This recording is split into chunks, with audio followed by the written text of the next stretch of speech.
So it was my senior year of high school, and I was trying to find a way to, close the year off with a bang.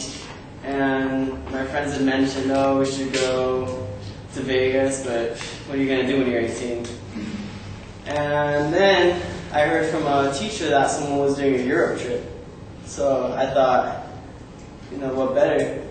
So I found out it was about $2,000. And that kind of turned me off to it, but my buddies were like, no, we gotta save up, we gotta go on this trip. There's gonna be no parents, there's gonna be a bunch of girls, and the drinking age is 16. We're like, let's go, alright, we're doing this. So we saved up all year, and finally, April comes around, barely cut it with the money, but next thing I knew, we were on a plane on our way to London, right?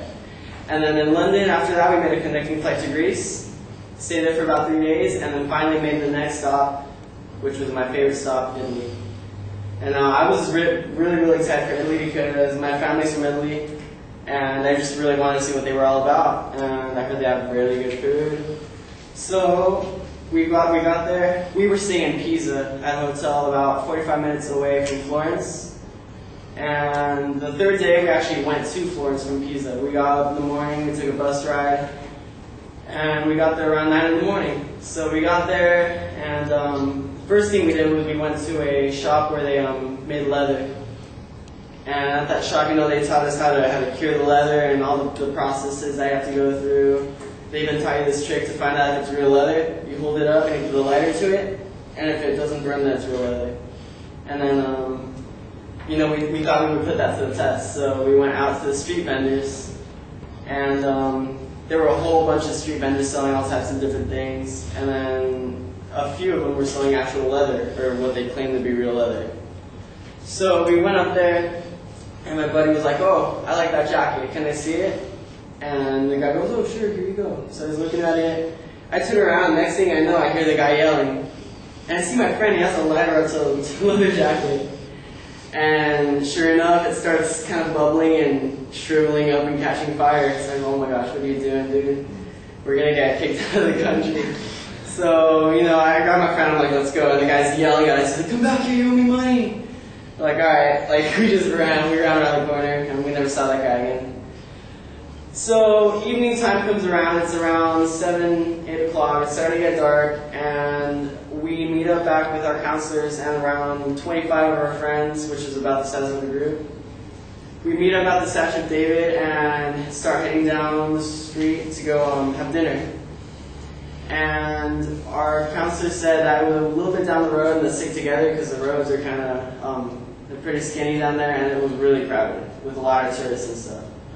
So we're sticking together, and then at that moment I thought, oh my gosh, I haven't bought anything for my mom yet, or my dad, or my grandparents. So I start looking around, we're still walking down the street. And I see this one street vendor selling paintings for about 10 euros a piece.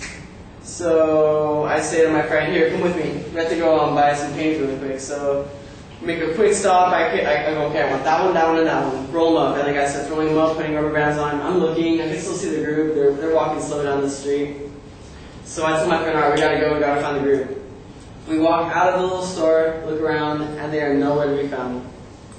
So I told my friend, okay, don't panic, we'll just walk right down the road. I saw where they went.